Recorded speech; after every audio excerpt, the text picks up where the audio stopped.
Welcome back, everybody, to episode 253. We're about what did I say earlier? 4.86 years into it.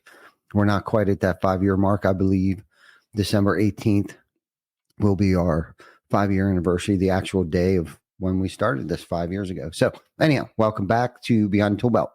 We thank you for joining us on this episode. Today we have another special guest. Stay tuned, and we will be back after our short intro from our sponsors.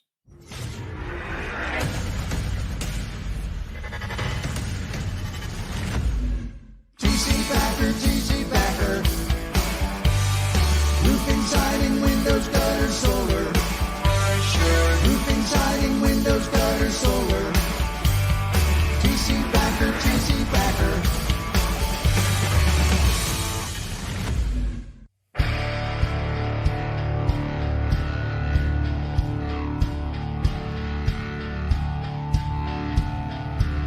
Hey, welcome back, everybody. Happy Wednesday. Happy afternoon. Hopefully you're on your lunch break catching us on this fine Wednesday afternoon. It's bright, it's sunny. It's probably close to 70 degrees here in South Central Pennsylvania. So welcome back, everybody. And thank you so much for joining us. We have another phenomenal guest, Tim Brown, who is probably one of my most favorite people. Not just in the roofing space, but I always love our conversations on and off the air. Anytime that we get together, you are always a fountain of insight, whether it's, personal development or just the industry that you're in, the SEO world and just your outside perspective on things, man, is always really cool to hear. And your creativity, you like just your video that the commercial that we run for you and how you collaborated your entire team there at the end, they're all on the ground looking up stuff like that. It's just pretty cool how you brought everybody together. And anyhow, so I felt compelled to ask you to come on the show to kind of do like a follow-up, maybe recap of RoofCon and what we got to experience together while we were there. Last minute little breakout thing that we did. I really enjoyed that. I gotta tell that story. Like, that was crazy. Like, so I was walking and I was actually live on my Meta glasses, and then Ty's like, "We're going up." And like, as I'm walking, I'm like, "Hey," I just like seeing him for the first time that day or something. And he's like, "Somebody didn't show up for our talk on recruiting and culture, and we're doing it," or something. I don't know. Did you try to get me to go up with you, or did I just decide to go up with you? I think you just decided. I was at 2.3 seconds earlier, and I was like, "What time?" They're like 14 minutes ago. I was like, "Okay, which booth? Which breakout room?" They're like room 3 or whatever the hell it was. And I think, sorry. Go ahead. It's just crazy that there's more people in there when we got done. It was like there's like 10 people when we got in there. There's 30 people or something like that when we got done. So more people were coming in, and I just think that was really fun. That was a good time. That was like that was probably one of the coolest things that happened while I was there, because it was like this impromptu. I don't know, just bold move of us to just take on that stage real quick. Yeah, and I think sometimes they're the best. That ad lib, figured out on the fly type of thing, and I think that's where the most raw, vulnerable, insightful stuff comes from. Where God just kind of shakes the truth out of you when someone asks you a question. You don't have a whole lot of time to rehearse it or practice it. It's just kind of like you just speak the truth, and it was super cool because, like you said, people were leaving. Literally, as we were walking into the room, people were leaving, but I think when they saw us, they started to come back, and Amanda and Tam actually heard my voice. They were in another breakout and they heard my voice. So they left that breakout and came into our room. So we must have been super loud too. I think I couldn't hear the speaker. So I was like screaming into the mic so people could hear me, because I couldn't hear myself in it. But that was super cool to pour into other people on a topic that I think both of us know enough to be dangerous, but have experienced it enough. We're both entrepreneurs. We both hired people. Yeah. We've been through the ringer on that, and we found what has worked for us over the years of being an entrepreneur. But what was super cool about it, Tim, is I felt like we gelled pretty well, and And you were asking the right questions to the people, and then they were asking us questions, and we were just vibing off each other. It was cool. Wow. I was just like, it was crazy how that turned out. The other major thing is that you won the Ben Menchaca Award, which is incredible. Mm-hmm. So congratulations. He's got it there in front of him. And Ben Menchaca, if you guys don't know him, was a sales coach. He was also a door-to-door salesperson that a lot of people appreciated his perspective and vibes. He came up kind of quick in the industry and had some videos go kind of like as viral as it gets on YouTube and roofing rather on YouTube. And so a lot of people were looking to him and talking to him, and he had such a good outlook and vibe on the industry. He was just so excited to be, every time I hung out with him, he was just so excited to be there. He was like, this is crazy. Like, I get to be involved at the highest levels in this industry, and people are looking to me and talking to me. And he had previously just had some good success on the doors. Mm-hmm. So that was just a good vibe. Like, he was just excited to be there. Like, when you're around somebody in the industry that's just happy to be there and like grateful that they get a shot, God, that feels good, especially in this industry where you can do pretty well. And, there is a lot of culture. So anyways, so he did pass away a few years ago. And so they added this Ben Menchaca Award. It's the only award I think that they do at RoofCon. And essentially it's for, like what you're doing for the community. And I also, we got one, I got one here. I think it was a few years ago when we did we did one of the first, it felt like one of the first traveling. I know there's ones before, but we kind of like a lot of people did traveling kind of tours after that of roofing shows and stuff like that. So I don't always remember that whole thing that fondly, but I will say that's pretty cool that we got that for that. And I think it was a lot, and they recognized that I don't know, I guess we did something good. So grateful for that. And it's really cool that you got one. I think the other person that's got one is Joseph Hughes. So congratulations to him. I think that was last year, and it's a good group to be a part of. So I'm excited. I appreciate that. I'm glad that you got one, because you definitely are one of those guys. Thank you. And you guys most definitely have impacted the industry, not just because of that tour.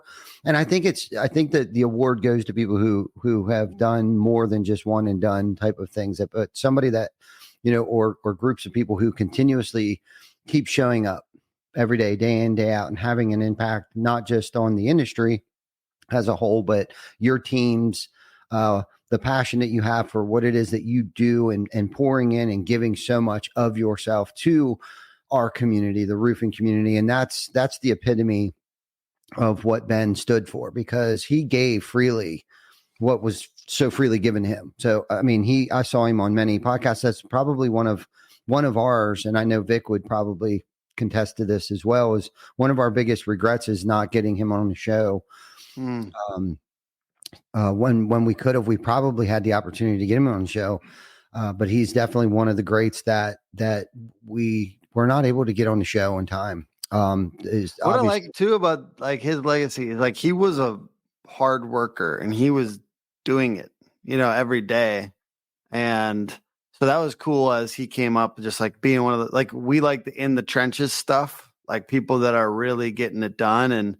And even if we're not always like, you're a CEO now, you got all this office stuff to do constantly. You're not like always out there, but honoring that, like all the stuff that is in the trenches, all the stuff that's getting done by the people door knocking, by the people running leads, by the people on the roofs, by the people even answering the phones, and in your office, like those people are the ones that make this whole, like, make it work. And so just honoring that, and the love goes out to the people that are making this work day in and day out, making these companies great.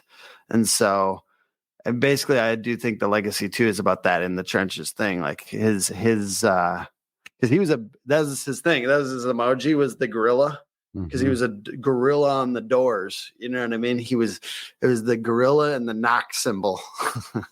Yep. And so he would just get out there. He'd just talk about how you got to take the action.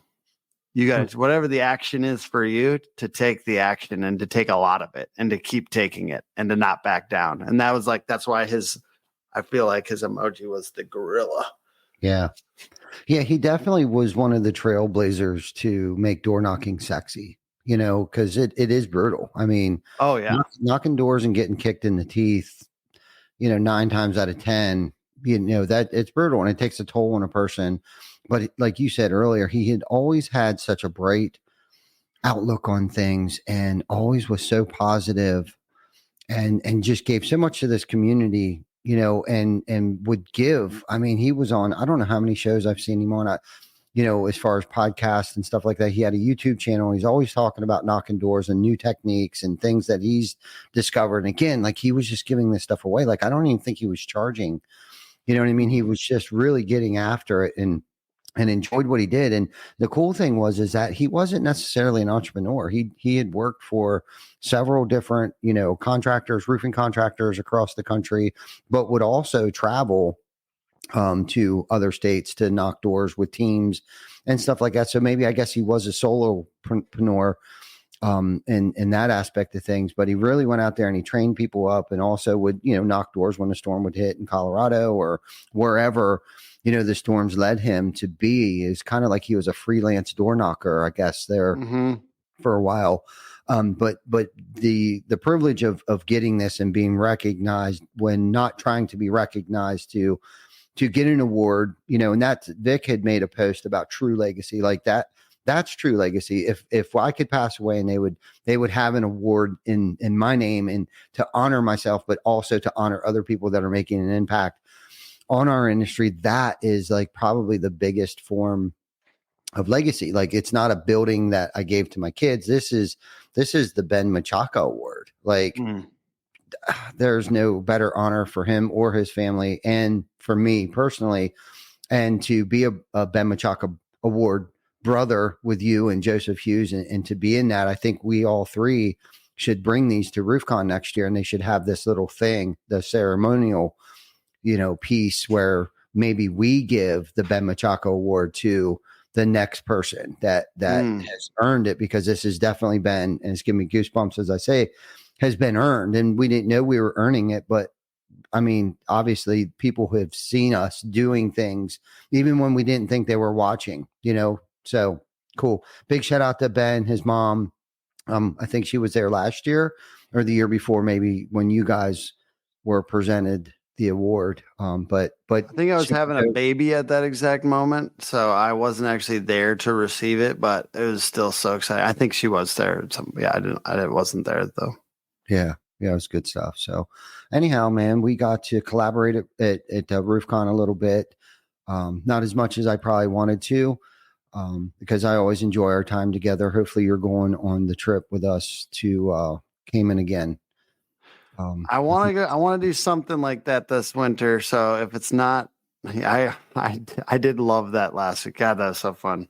Mm-hmm. Or last year, or when was that? Was that January? This year. It might have been so fun though. Yeah. So it's again in January. So we'll be going to Cayman again. I talked to Eric yesterday. He's actually flying in here probably Sunday. We're hosting Swing for Recovery golf outing. Nice. Monday, the 4th. Yep. Tee off is at 10:30 due to frost. It was supposed to be at 8:30, so we had to push that. So Tam sent out a mass email.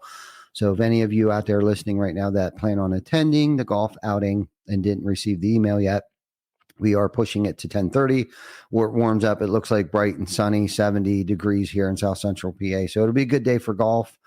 I'm pretty sure we're reaching our goal, our financial goal. All proceeds are going to Roofers in Recovery. Do you guys have is there ability to just sponsor like a hole? Totally. Is there still those available? Yeah, I think today, the 31st, I believe, is the cutoff. So that's how much tomorrow. Is it per hole? It's like $250 a hole to be a hole sponsor. We're in. Let's go. Okay, cool. Hooks in. I don't know where to tell me where to throw the money whenever, but I'll send you the link. I may have already sent it to you. Oh, okay. Excuse me Yeah. if I missed it. It's okay. I know you're busy. We're all busy. Busy as hell. And then we got 21 Turkey. I think that falls on the 27th this year or the 21st, something like that. But anyhow, it's good. It's good to always have you on the show. And thank you for being the very, I think you were the very first adopter of sponsorship. Oh, I was so stoked, dude. You guys are so aggressive with promoting this thing. Of course, I'm going to sponsor. Thank you so much. Yeah. And then Rufel stepped up, and then of course Lead Scout and TC Backer are part of our portfolio companies. So of course we're going to put them up there to be a part of our sponsorship. But I think a good topic today for us, especially experiencing a huge networking event, I guess if you want to look at it like that, anything can be a networking event, like this golf outing, right? Like we're teeing up, no pun, actually pun intended, our golf outing on Monday. We're bringing in a lot of good people. We got GAF there, we got Certainty there, we have insurance companies there. The list goes on of the amazing people. We have local real estate companies that'll be there. So a lot of good people that will be able to network with each other at this event, and networking and partnerships and referrals and stuff like that I've been studying it for quite some time, pretty much my entire career. I've been involved with groups. I met John Stauffer for the first time, probably close to 20 years ago, at a networking group that meets every week for breakfast. It's called EARN, the Executive Referral Networking Group, is where I actually met John. And then we did a Sandler training together. And I actually forgot about that part of it. He actually reminded me of the Sandler part of it. But the people that you meet at these things, and we were talking briefly before we got on the air here, that I think the word networking, I think a lot of people look at that as like a negative word, or just sounds real high pressury. I don't think people understand, like, the network, your network is your net worth, right? Like we're here today and still doing things like this due to our partnerships that we've created going back 15, 16, 17 years ago, of people who we did work for then that we still do work for today, plus their circle of influence, right? Like, so they've referred us to other partners that we do work for today over the years. And that power and that, and of course, what you do and what you provide contractors, Tim, with SEOs, websites, social media content, and all that stuff, like that's just as important, because that creates other opportunities for partnerships to be created. So, that's kind of where my headspace is today. And we can go down that rabbit hole as deep as we want to go, because that's really the nuts and bolts. And I think so many people are talking about SEOs and all these things, but like, what do you do with it? Like when a lead comes in, like, how do you nurture that lead? Because I think too many salespeople think, once you collect that final check, the sale is over. Right. And the answer to that question is like the sale is never over. And when I say that, Tim, what does that mean to you when I say the sale is never over? Yeah. Until they tell you to F off, you should be following up with that deal. I actually, just before I got on here, there's a guy who literally was absolutely relentless with me. And honestly, I've been annoyed. But then I'm like, at a certain point, you just got to be like, holy shit, you have followed up with me so much. I need to talk to you. So this guy, and it's like every single way, Facebook, LinkedIn, phone call, text, like whatever he got his hands on, he was following up with me. And I literally today, I just set like at 10, it's 11:35 right now. So 40 minutes ago, I said, for me, excuse me, in my time zone, I said, you're relentless, dude. I'll do a 20-minute demo with you. I'm not saying I'll buy. If you'll do a 20-minute presentation to my two salespeople on why to follow up as many times as you have and as many ways as you have. Because sometimes it's not about just following up one way. You're just emailing the homeowner again or whatever. Dude, you got to follow up 5 ways. And I get it. At a certain point, their silence might speak loudly, but I just think usually it's a little further than most salespeople go. Like, and if you're trying to talk to them twice and then you're done, why? If somebody expressed interest in your company, if somebody expressed they wanted to work with you at some point, why are you giving up like that? So absolutely, I think follow-up is absolutely key. And you're talking a little bit about like the real end goal is relationships. The real end goal is partnerships. The real end goal is that we got leads coming out of our eyeballs from all the people that are trying to send us business. But I think SEO and any lead gen activity, like really hardcore lead gen activity, is we need to have our own audience and our own customer base, and we want to take control. So we're trying to take control, and then we're more useful to other people. You're a better partner, I bet. And every contractor out there is a better partner because they know how to get customers directly, not from partners, not from referrals. Like if you know how to get customers, like, and I have 5 ways, and you should have 5 ways to get customers. You should always have like 5 at least kind of aggressive lead generation systems. And one of them could be partnerships, right? But if I've got a bunch of other ways to get customers, then I have more to share with my partners because now I'm getting stuff that they wouldn't have got. And I can, like, let's say it's an insurance agent, or let's say it's a realtor, or let's say it's another home service business that I like to refer. We have this other audience that we got somehow, right? We got these customers, and then you have more to share. So the real end goal is always relationships. The real end goal is always referrals. The real end goal is, because they close at such a higher rate, right? Like 1-to-1. But like in the meantime, I don't want to just sit around when I am not getting as many referrals or clamor on my partner's doors. Like, why aren't you sending me stuff? Like we need to let's go to the homeowners directly. Let's knock around jobs at least. Let's do ads. Let's get ourselves out there. Let's extrovert out into the world. And that, hey, we just got done with RoofCon. So I'll work in a little bit of summary.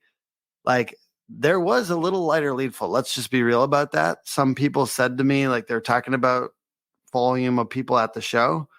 And when somebody says that, I'm like, what are you doing to extrovert yourself out there? Because we were walking around with our little wagon, with our Yeti on it, with all of our waters that have our logo on it. We were going all around to all the booths, giving out stuff. We were shaking hands, and every single person we were talking to, we were acting like they mattered. And that's what you have to do. I think that the reason some people have less success in like, let's say it's a home show for you. The reason some people feel, oh, it's a light home show. Are you doing video content with all the other home service providers? Are you talking to them they're just as important as homeowners for your business? If you talk to a pest control company and a garage door company and a HVAC company and all the different guys at that show, and you say, hey, by the way, is there anything you don't love about your like what else could, like, the people that you're referring to for roofs and siding, gutters, solar, then what could they be doing better? Because we love to be a good partner, and we'd love to take care of your homeowners. If you ever really just want a company that's super communicative and will get out there very soon, then hey, maybe we should have this conversation, because we obviously have a lot of people that need your service as well. So really looking at it it's not just 1-to-1. How do I get another homeowner? But people will really promote you. And they have a lot of the best thing about that other home service business or that realtor or that insurance agent is that they will have conversations with 50 homeowners in the next couple of months. And they really do refer when you act like they will refer, and you're nice and you ask for the referrals, and you maybe do anything you can to be useful to them. And that's the way I look at partnerships, is I need to be useful first. Right. How can I be useful to this person? Whatever, I need to look at my assets. What would be useful to them? And for us, it's video content. It's our podcast. It's the fact that we have an audience on social media. It's our reels. We have 1 million people on our website every year. Well, but what do you have? You know what I mean? Like, what are your assets? Like, take stock of your assets and how they can be useful to your partner, potential partner, and then be useful on the front end. Get them a customer. Get them like, make a video with them. Talk them up. Like, if you know they're good, because you can see you hear about the reputation, you see all the reviews. Mm-hmm. You have a mutual customer and they're having a good experience.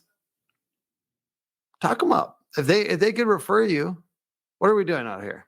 Yeah. Talk up your homies, because when we talk up our partners, it means more to the end customer than talking up ourselves. And this is the spirit of referrals. The reason referral deals close at such an enormous rate is because it's one person telling that homeowner that this company is good.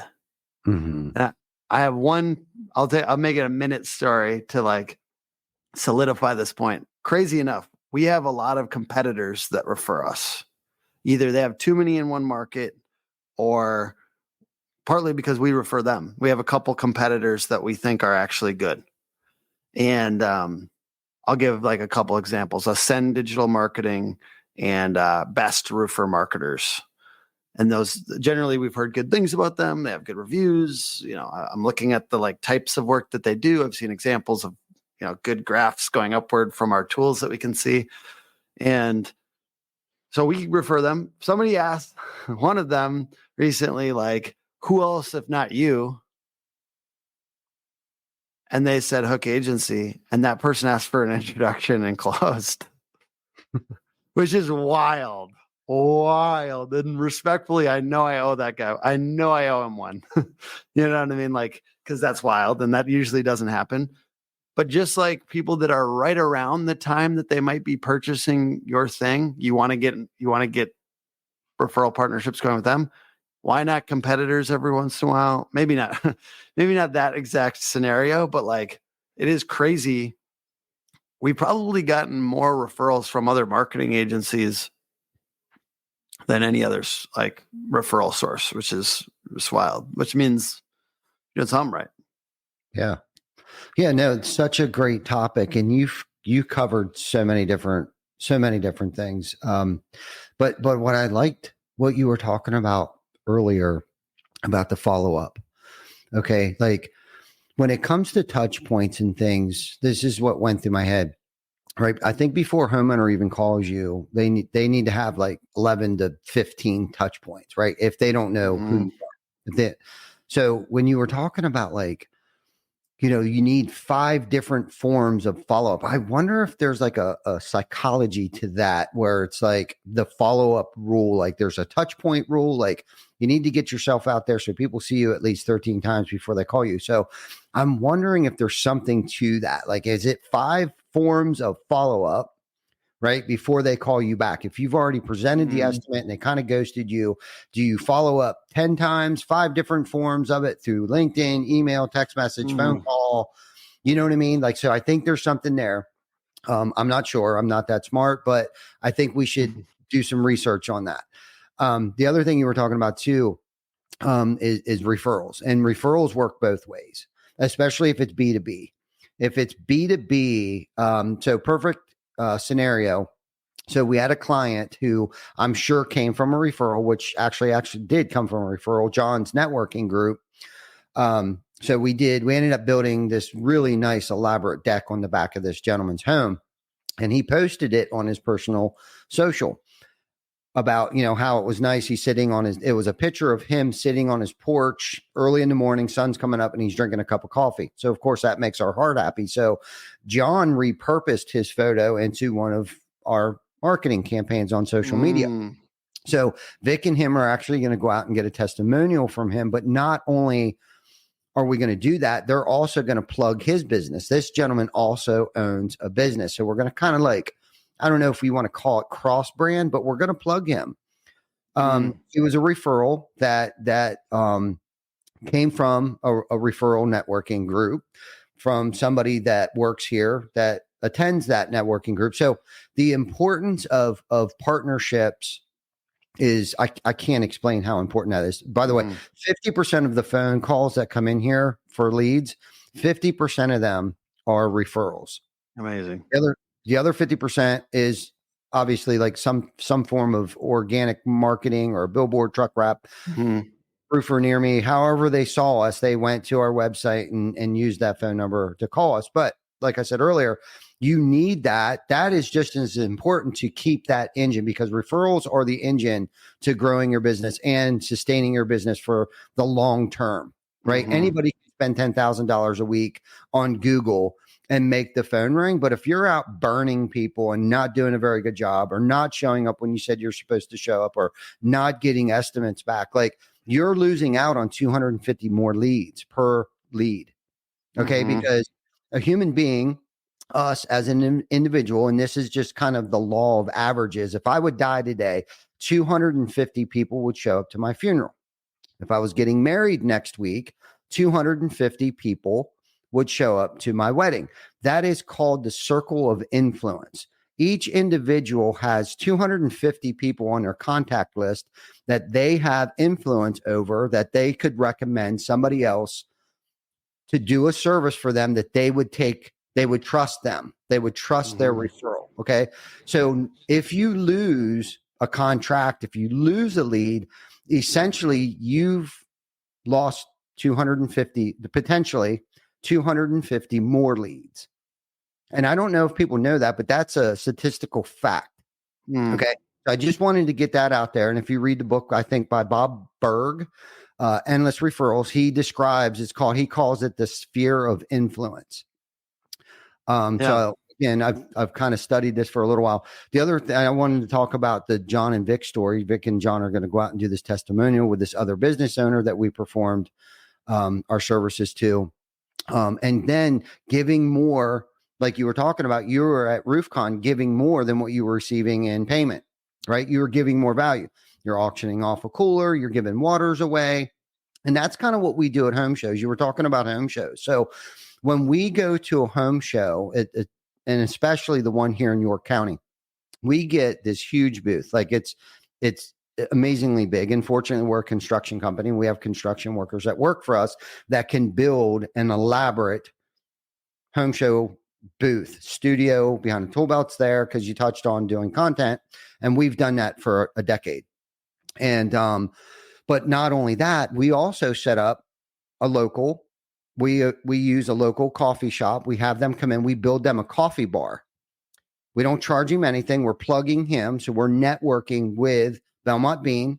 We're giving him kudos. And in exchange, he gives us his coffee for free and his people's time to come in and barista, or be the barista. I don't know exactly how to, but he brings in 2 baristas at least. If not, he trains one of our team members to become a barista to serve coffee all week long to our worthy rivals, to anybody and everybody. So what my point is that we are giving at the moment, before you even sign up for an appointment or a contract, we are giving more in value than we are receiving in payment. So we're giving coffee away. Anybody that signs up for an appointment, we give them an umbrella, like, thank you. We know you may not go with us, but here's a gift. And metaphorically, an umbrella has you covered.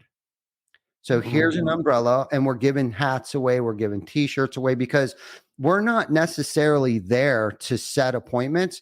We're there for omnipresence. We are there for brand impression. Like, this is the impression we are perceiving. We are radiating out to the general public, where 3,500 people might come. But we are also going live and reaching tens of thousands of other people that, hey, we're TC Backer, and we're here at York County Home and Garden Show. That, we're really gives us an opportunity and a platform to make those touch points. Because yes, you may not need our services today, but you're leaving here with a swag bag full of, koozies, pens, notepads, t-shirts, hats that, and the t-shirt and the quality of the t-shirt, right? We're not cutting corners on any of that stuff, because we believe in quality. We're setting up a quality booth with quality workers, with quality products, with quality swag that we are handing out, because that is that perceived value that we were trying to cast out into the community in which we live in. So home shows are huge, not only for omnipresence, but it is also great for re-recruiting your team and the fellowship and the camaraderie and everything that happens while you're there. But you're also setting yourself up, a couple of things here, for recruiting. We've recruited other salespeople from other companies at our home shows because they're like, holy shit, I want to come work for this amazing Ringling Brothers circus thing that you have set up here. Like, this looks really rad, and I just want to work for you guys. But the opportunity, and you mentioned earlier, to network with other local contractors. And I don't know how many actual remodelers that we've referred there, BLM, we referred them. They're usually a booth across, like, everybody fights to try to be around us because it's drawing everybody over there, especially the free coffee. And we call it Roofer's Roast, by the way. But we referred, and we've also been able to pick up. I wish that you guys would also roast the person coming a little bit. Yeah, remember that restaurant with like the hats that's like Dick's Last Resort, where they roast you while they're maybe the average home show person can't appreciate that, but I just kind of wish that it was part of it. You should show up, and then we could roast people together. Kind of sounds fun. Like, obviously you don't want to go for like their deepest seated insecurity, but like that hat looks like it's, like the mole on their face or something. Yeah. Like Austin Power. Moly. The line would be scary to tread on that one, but for sure it'd be fun. Yeah, it would be fun. Maybe we can roast them behind their back. That way we don't offend them. Yeah. No, you're talking about the 5 touches, right? And that's also like the brand ends up being 5 touches. Like you have billboards, you have all these other types of things. People see you, the trucks. So we see those things, the yard signs, the trucks, and the billboards as part of that touch system. And that's one of the reasons when we're at these trade shows, we're like, how do we get our brand just like everywhere? Because I feel like maybe in this concentrated environment that we could have 5 brand touches while they're at the show, or maybe even more, right? And like, if it feels like it's everywhere, that's kind of fun. So that's why we did like the water. So if I was to, besides the roast edition, like the sleeve, like doing a big TC Backer logo on the sleeve. Do you guys have anything like that? Maybe that would be, if you don't, that would be like just a big TC Backer logo right on the coffee sleeve. No, we do have koozies. We let Jason put his Belmont bean. Oh, gotcha. Okay. On the sleeve. Yeah. Yep. Valuable real estate. What a great partner. Right. For you letting him do that. Dude, we're always experimenting. So even though I did 5 things this year on partnerships, I feel like I'm just getting started. And this next year, I really want it to be the year of the partnerships. So I'm just going to go really hard. And I feel like at the end of the day, like, what is the result that I want? I would love it if there's several partners referring us 5 customers every month. And I think like you kind of got to know what we're shooting at, right? And maybe a long time down the road, it's 30 customers coming, because there's some of these professional groups like shout out to some of our partners like Limitless. They help roofers get discounts on things that they're working with. Shout out to Revolt. Shout out to all these industry groups that are kind of masterminds. And I think the mastermind component is coming up in roofing. And I'm so happy about that, because I think I've been talking about that for years, how, in HVAC and plumbing and some of these other industries, they have very mature masterminds. And I really hope that this continues in this direction, because I don't think it's just about gurus and coaches, because it's very easy to devalue that if they're not in the game now. And I think like, okay, so how do we still learn and not get like skeptical of the information? It's masterminds. So the better masterminds we get, I think this industry is going very fast on that. And I think it's already getting really good. And I'm proud of our industry this last 5 years and its growth in that area. But yeah, I'm just like looking at this partnerships thing as like the number one priority for us in 2025. Mm-hmm. And even though I think one mistake that I've made in masterminds is always going to the top person or trying to get to the top person in that group and then be like, hey, would you make us an official partner? And like, I think that there's probably a principle here for home service businesses and roofers. Like, I think about the new way I'm going to be is like, how do I get in front of your whole group? How do I get in front of your whole team, the team at your organization, and give them value, the team, not just the top person? Because once you look at the team, they're the ones always talking to the customers. And as we get to in front of the team, let's say I'm starting to prepare like a talk for reps of companies. Hey, this is my social selling, social media top tips for your team as they're out on social media to sell better to your prospects.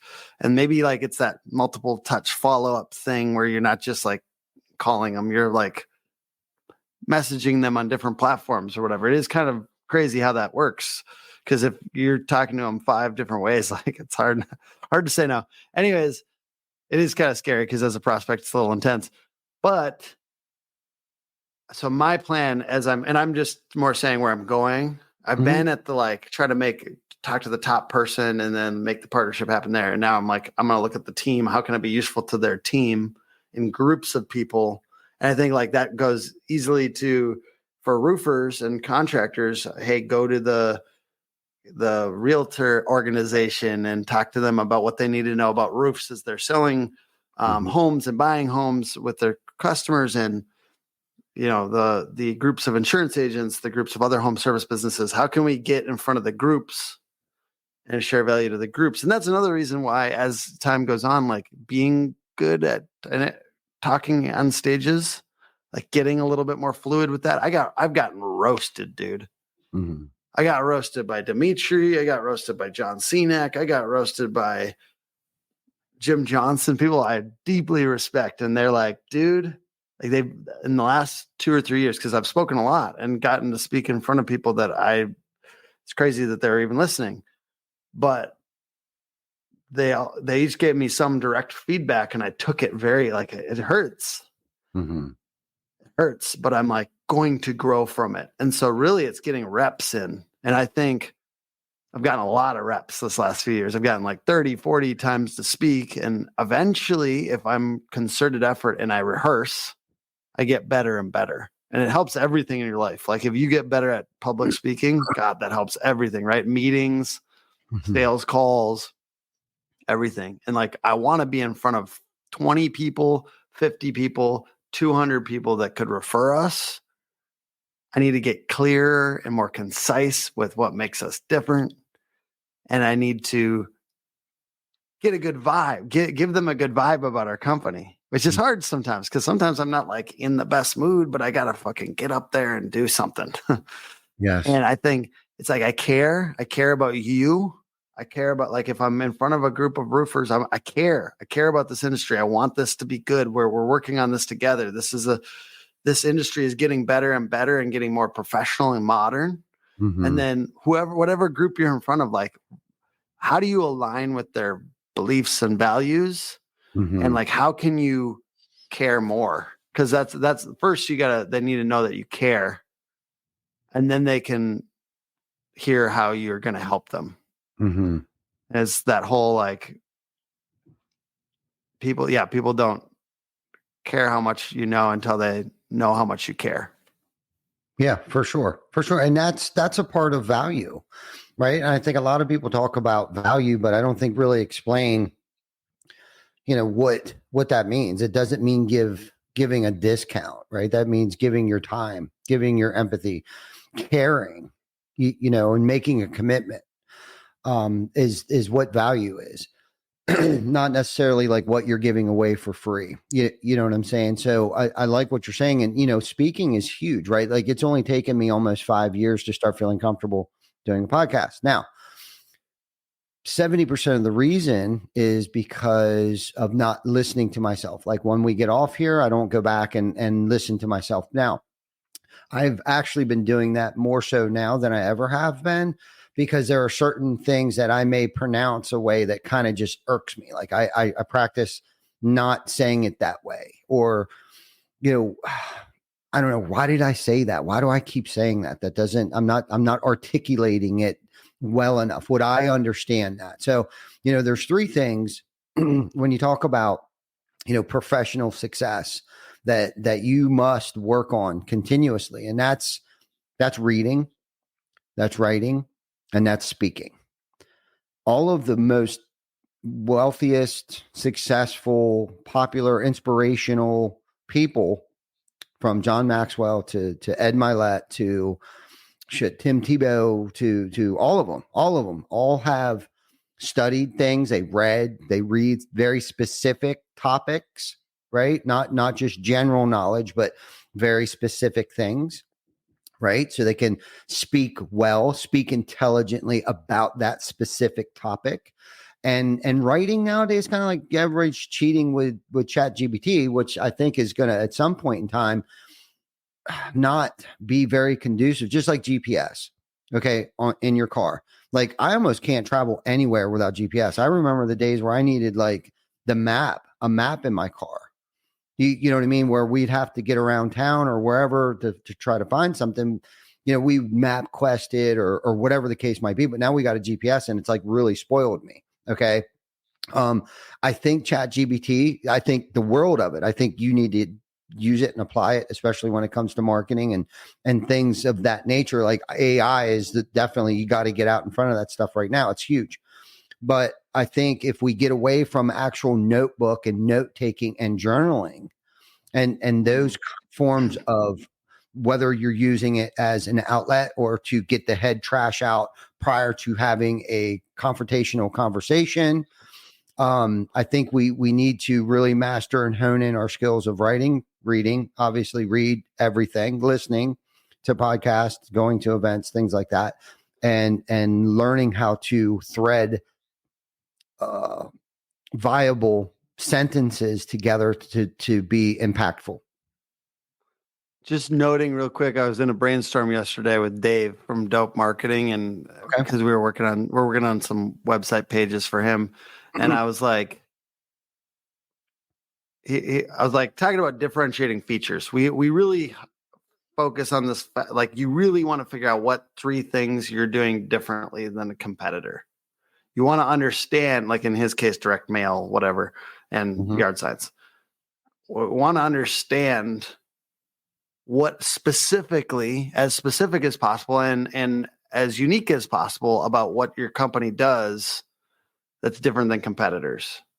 And in that case, he's like, let's just use ChatGPT, but ChatGPT doesn't have the context that you do on your competitors specifically. Let's say like he had like 5 or whatever, that kind of like postcard stuff. It's like, what do you know for a fact that they don't do that you do? And like, that's the key, is context. So if you give ChatGPT all the context, it can be a good brainstorming tool. And it's good on the front ends of things, and it might be good on some cleaning up of things. Sometimes I use ChatGPT to strip emotion from an email response, because I can feel myself getting a little frustrated, and I'm like, I just don't know how to get rid of this in this content of my email. Please make this less emotional. So it's like, sometimes it's good on the very tail end after you've done some thinking, and sometimes it's good for like strategic, like organization. I don't think we can all see, like when you're posting from Facebook or it's ChatGPT, like, so you want to like blend those. But anyways, I was just saying, like, no, we can't do this because it doesn't have all the context. So right now it's about, if you give good context, but in this case, we're really trying to understand these key words that would really be sticky to people to fully understand. And it's like, it's simplification. And I was talking about that in my talk. By the way, you and I talked together, and I had people the next day that came to my talk, I think, because they got a preview of the vibe, and it was good. And my biggest takeaway, I had everyone write down, what are 3 things from your reviews Like, look at your reviews on Google. Where are 3 things that people are saying more than once that are actually different from competitors? And then how can you broadcast those 3 things more often? Simplify down to 3 differences, and then broadcast those more to, videos, to Facebook posts, to, Google business profile posts, to on the website, to at the end of a blog post, to in your podcasts, or when you're on other people's stuff, if you're ever guesting or with other people. So then it's like these things are going out there over and over and over again. And ours are consistent, custom, and in the trenches. So us being in the trenches is a big difference for a lot of people, that most agencies are not kind of down in the weeds trying to understand their customer as much as we are, and getting out on job sites and doing roofs occasionally and going and shadowing high performers and stuff like that. Like, just less of that in the agency world. So that is a real difference, but we keep on hammering it. It's kind of because we get sick of it. And I was at the Timberwolves game last night with Dave, and I pointed out, look at that Sprite billboard. Well, it was "Obey Your Thirst." Do you know how long they've had that motherfucking tagline? It's got to be like 35 years. It's been around. That thing, like the last 20 years at least. Obey your thirst. You know how much discipline and like to be that consistent with one tagline for that long is? It's repetition.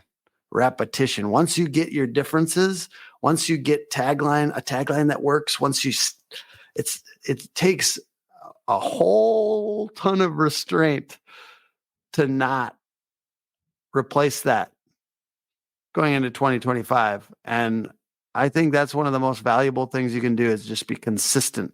Stick with the current thing, the tagline, stick with your messages. Once you get your messages, stick with them. Make them sticky and stick with them. Yeah, no, I like that. Figure out what's sticky, what's going to keep people sticking around, or have you, stand out over your competition, and I'm sure you've read Blue Ocean Strategy. That's a great one. Big one.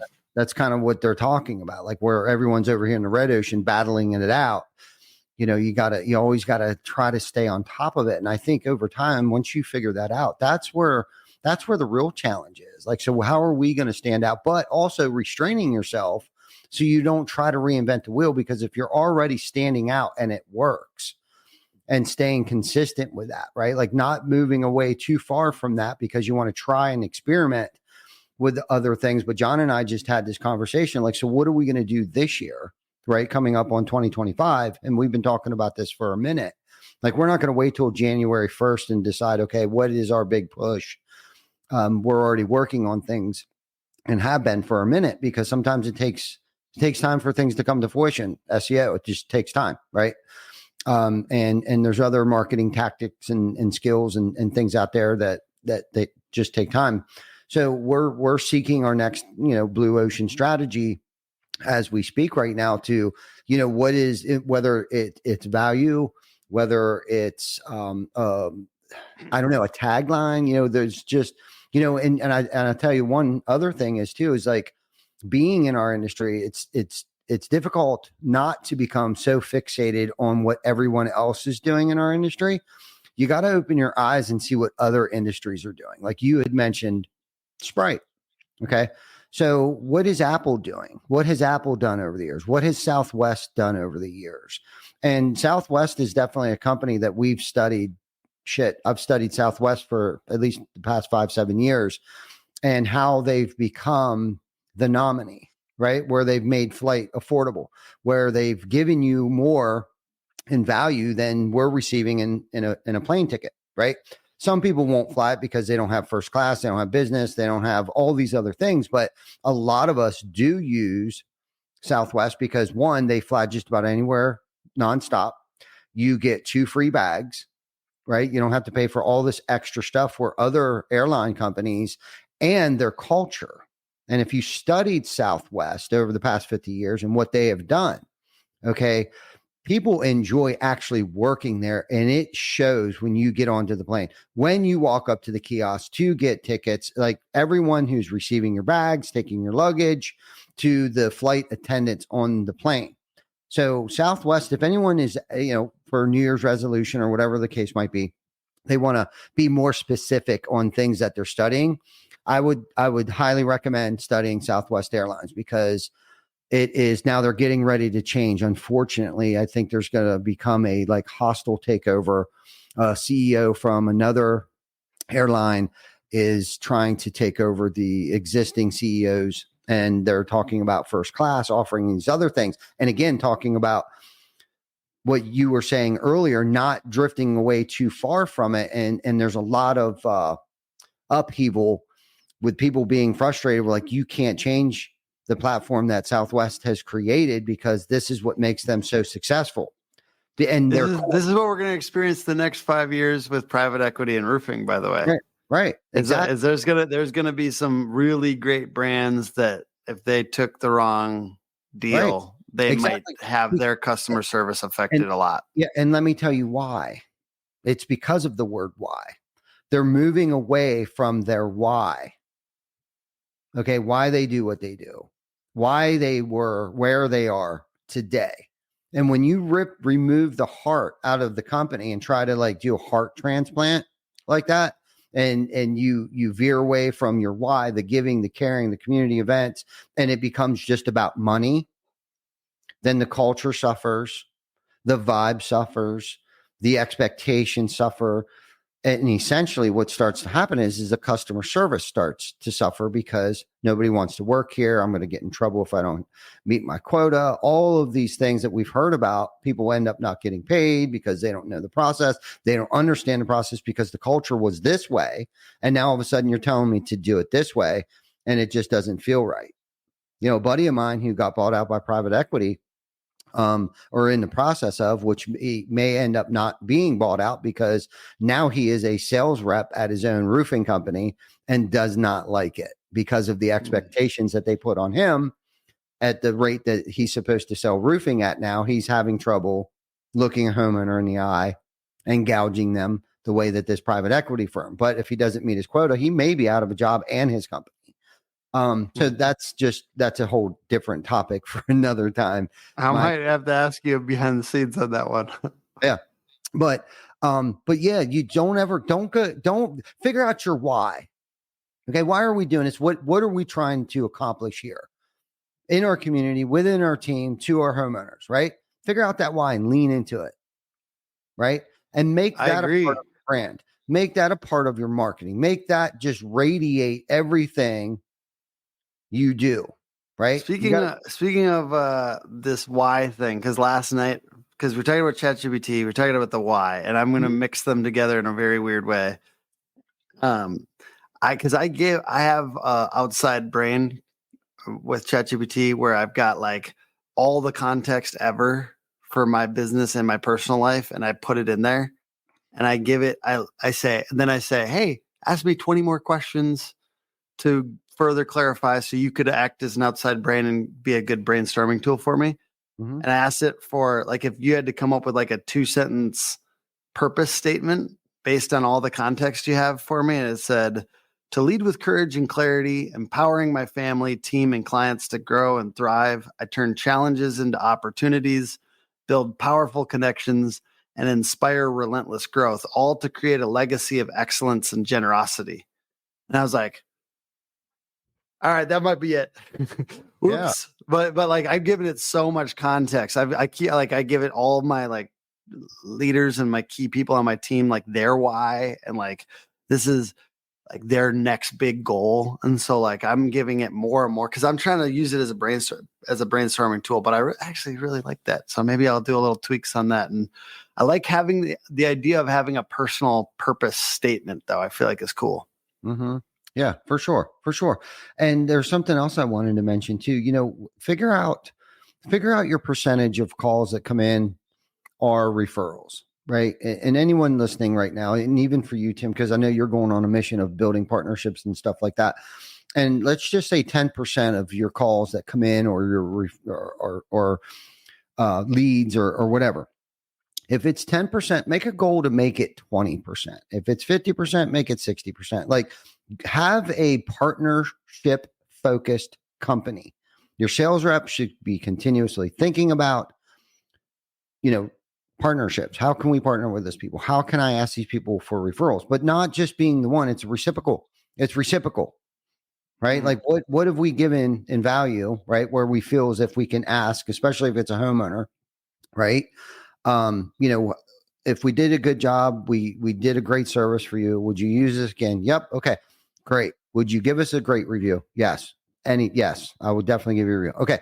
Is there 3 people in your life that you think could use our services? Right. Well, absolutely. My daughter, Aunt Susie, Aunt Bob, Joan, across the street, blah, blah, blah. Right. Don't be afraid to ask for the referral. But also don't be afraid to partner, like you had mentioned earlier, with other companies. We've partnered with a drywall company and painting company. Anytime that we come across, like, we could do it ourselves, but we just found it more impactful to give it to Ronnie. Ronnie does all of our drywall, all of our paint, insulation, things of that nature. And then he reciprocates that back to us, right? It's got to be reciprocal. We can't be just taking, asking for a referral. We need to be the ones that are the connectors, right? In these relationships, we need to give more, right, in value than we're receiving payment. So for Ronnie, we've given Ronnie definitely way more leads than we have received lead. But it's and networking. I think a lot of people think too. It's about keeping score. That this is not about keeping score tit for tat. This is about being the connector, introducing other people to other clients, other services that we don't provide. And going back to your question, yes, we have referred our competition to certain clients. We have most certainly done that. Have they done that for us? No.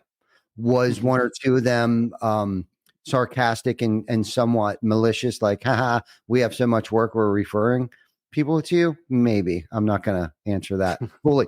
But I'm just saying, don't be afraid to refer people to other people. Be the one that's out there actually referring people before you're actually asking for referrals.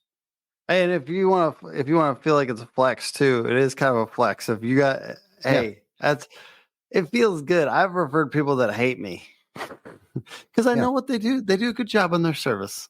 And I will continue to do that occasionally. And I think it's funny if they, if I can refer them 3 people a year and they hate me, I don't care. Because if that's the right thing for that customer, that's the right thing for that customer. I'm always going to, it's not just about creating referral partnerships and whatnot. It's about getting the customer to the thing that's right for them.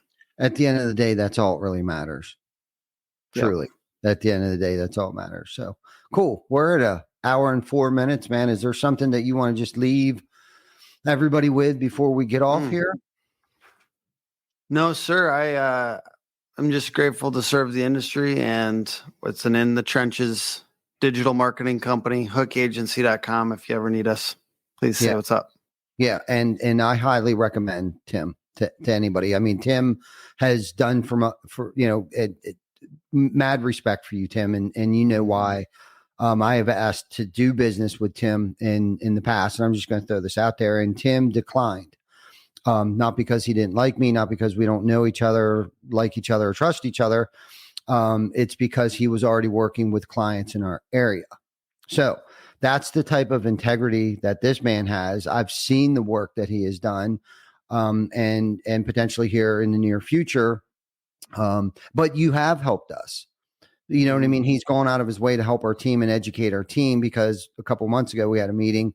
What tools, what resources are we going to need in the next 3 to 6 months to accommodate the monster that we've built moving into 2025? And one of those things was our marketing and digital campaigns and content creation and stuff. And both John and Vic asked if they could have some time with Tim Brown. So even our company and those with my teammates know that Tim's a badass, and the only person that they had brought up that they want to work with, and that's John and Vic, wants to work with Tim Brown on some certain things or projects that they're working on right now. So Hey, you know what? I'm learning from those guys too, man. John, we were talking about the Sandler training thing. I know we're wrapping up. Excuse me. Yeah, that's okay.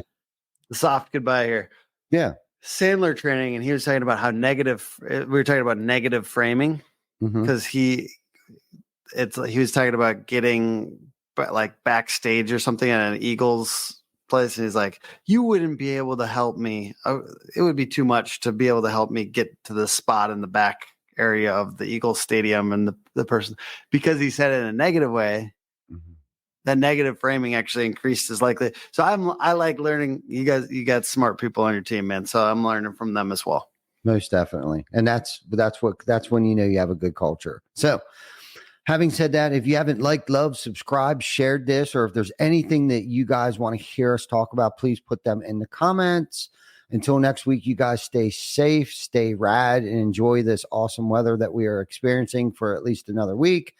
And if you haven't signed up for our golf outing, get your butt down here and sign up for the golf outing. That is November 4th at Regents Glen. We sponsor a hole. There you go. We sponsor a hole. You sponsor a hole. If you can't be there, be cool. Be part of the industry. Roofers in recovery. Gang, gang. Gang, gang. Until next week. See you guys.